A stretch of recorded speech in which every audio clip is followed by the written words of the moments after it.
Welcome back to getting her to say I do my video blog. So I go through the process of finding a wife, finding a girlfriend, and making her fiance and a wife, and getting married, and all of that fancy and wonderful stuff. So it's been a while, and been thinking about getting on and doing it, but then I've gotten busy or distracted or did something else. Which I mean, it absolutely happens. But it's March 6th.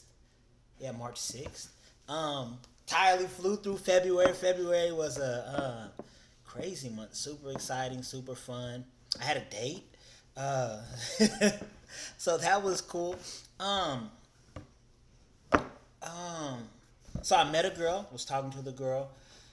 She was fine. I mean, just fine. Just really attractive, physically attractive, mentally attractive, just super cool. But spiritually, we weren't compatible on two different levels spiritually, so that didn't really pan out. Still great, great girl. Um, and So that was cool. Breaking up, not breaking up, but like kind of going our separate ways was a little difficult. Just because I really liked her and she really liked me, but it wasn't. We weren't.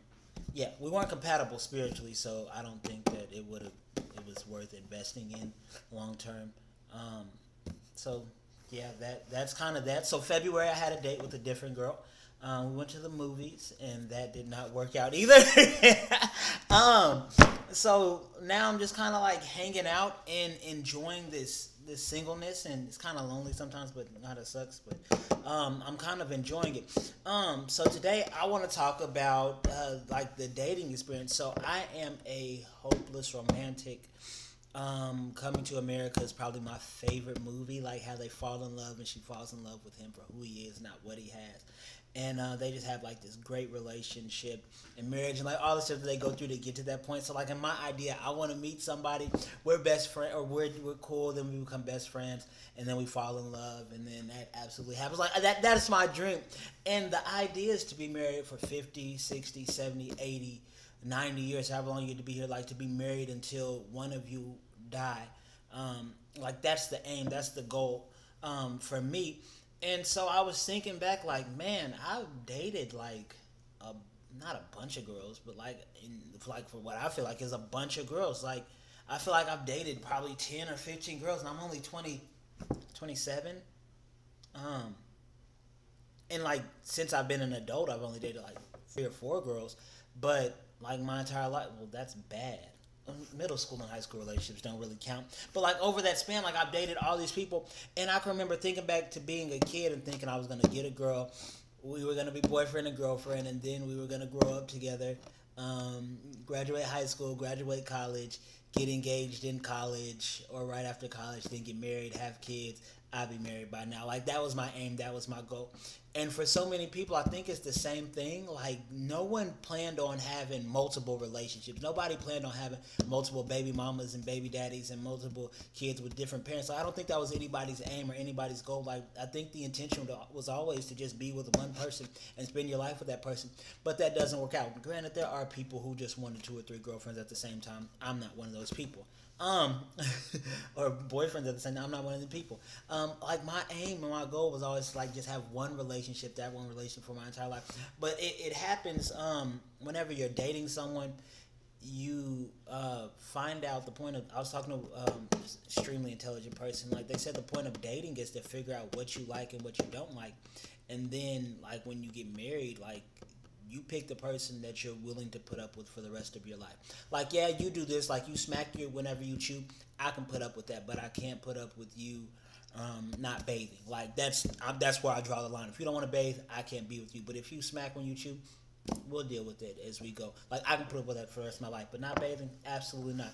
So how much are you willing to put up with in that relationship? And so whenever you break up with someone, to me, it's because you feel like they're not worth putting up with anymore, or you don't feel like the investment is worth it anymore.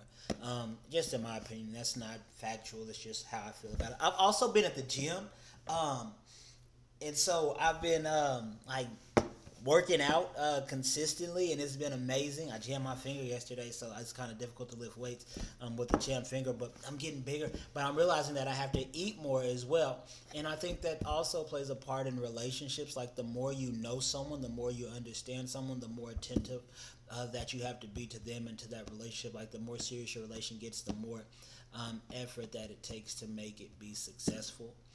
Because you know them, you know their needs, you know their desires, you know their wants, and you cover them in that area as well. So as I'm working out more, I'm burning more, I'm using more energy, I'm destroying my body, and it's like recovering, building itself. And for it to grow and mature and build itself up the right way, I have to add protein.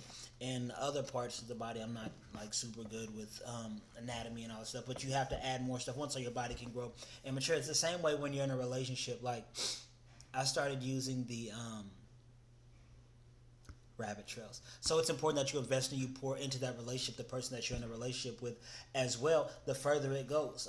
If you do want that lifetime and you do want that forever and you're willing to put up with it. So I started using the other side of a sponge. You're like, on the sponge you have like a little sponge side and it has that little scratchy side. I am super abrasive, and so I use that little green side. Like, I just scrub everything. I'm super direct, straight to it. I'm not beating around the bush. I'm straight to it. We're gonna talk about this, get this taken care of.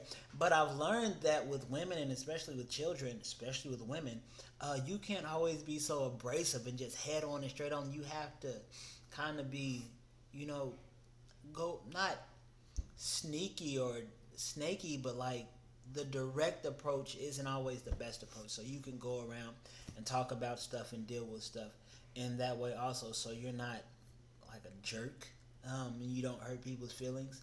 And I've learned that it works just as well. It also helps the sponge last a little bit longer, because when I was just using the scratchy side, like, all the stuff that was on the pot or the pan or the dish or whatever would get all in there, and it would start changing colors and stripping it off and pulling it off. It turned gray and nasty. Y'all know what I'm talking about. Y'all use the sponge.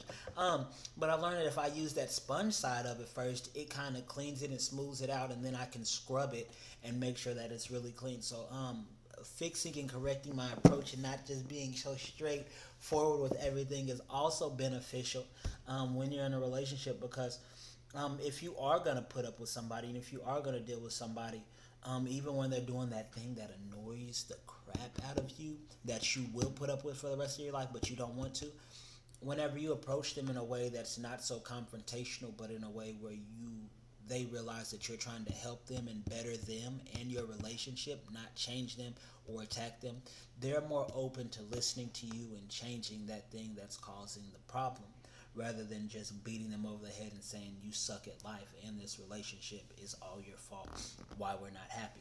So I'm learning that. That's been awesome and really cool. I'm currently at the moment not dating. It's actually Friday, and I'm so stinking happy. I am going to study some.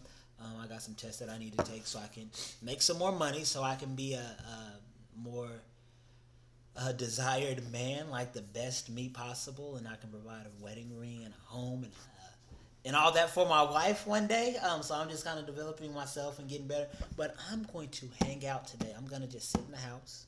I'm going to study some, eat, and watch TV. I'm almost done with The Office. So I need to find a new show to watch after that, and just relax and hang out and spend some time with myself. I'm learning to love myself and understand myself and know myself more. And the more I understand about myself, the more I can change and fix those things that are wrong, but also develop and mature and grow those things that are right, and just become a better person. Self-investment is so important. Invest in yourself, strengthen yourself, become the perfect you, become the best you that's possible, and present that to the person that you want to be with. And they'll love you for that, instead of waiting until you get with them and then being all jacked up and having to fix yourself. So that's that. We're in March. I'll probably do something next week because there's a lot that's been going on and I haven't really talked very much, but it's been crazy.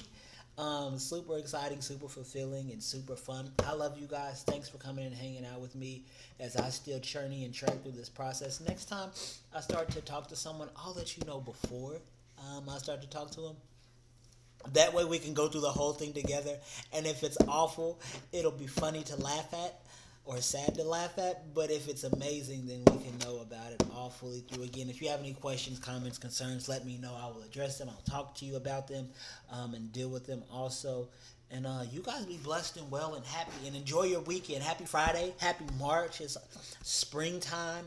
Daylight savings is on Sunday, so we'll lose an hour of sleep, but we'll get more day. Oh, people going to start wearing less clothes. I don't. Oh, well. Me too. I'm getting swole. I'm like, ooh, you look like the Green Lantern. I was like, yeah, baby, you know it. Have fun. Take care. I love you guys. Bye.